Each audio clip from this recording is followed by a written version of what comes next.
Hello, I'm Diane, Sare, an independent candidate for United States President, speaking to you on January 13th, just a couple of days before the birthday of Reverend Dr. Martin Luther King Jr.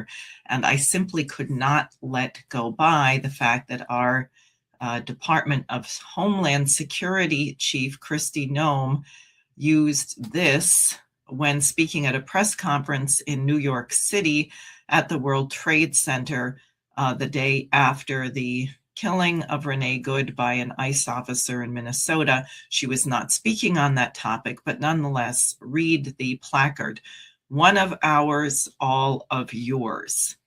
Now, I would like to remind all Americans that there is another so-called leader, dictator, who uses a slogan like that, and you may recognize this scene. This is Gaza, and that is Bibi Netanyahu, the Zionist lobby, the neoconservatives who say, level them, level them.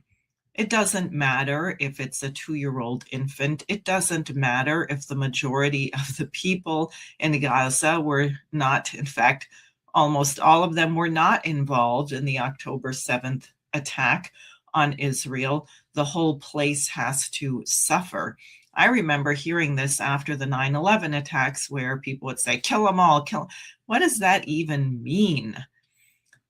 Besides the fact that there are international laws against collective punishment, it should be obvious to anyone that if you proceed from this standpoint, you will have a cycle of war that only ends when every last man, woman, and child on the planet has been annihilated. And you have to ask, what is the cause of violence in the first place? Violence almost inevitably comes from violence before. It always comes from something that is wrong.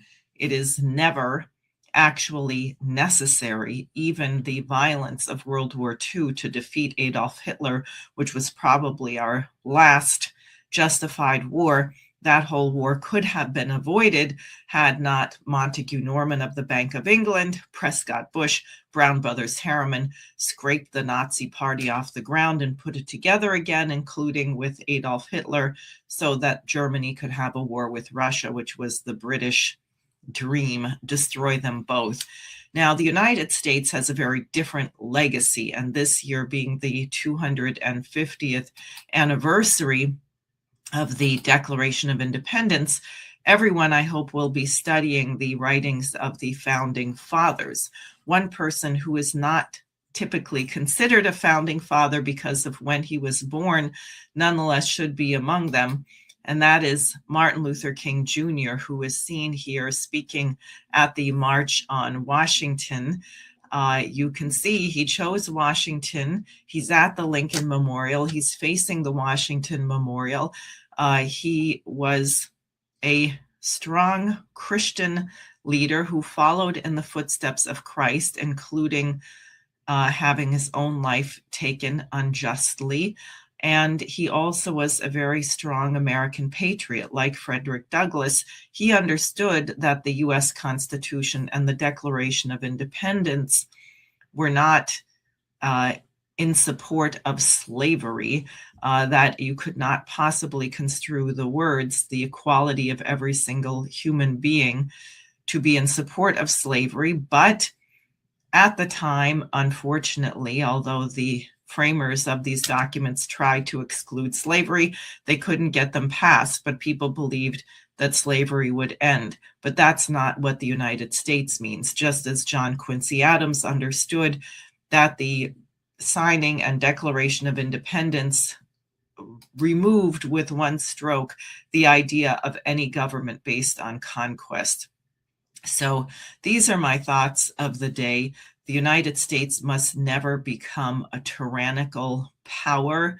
We have a number of people in the Trump administration who believe that might makes right, who believe what Netanyahu says, which is quoting another a so-called Christian, actually, that history will favorably judge Ghengis Khan over Jesus Christ. History is written by the strong.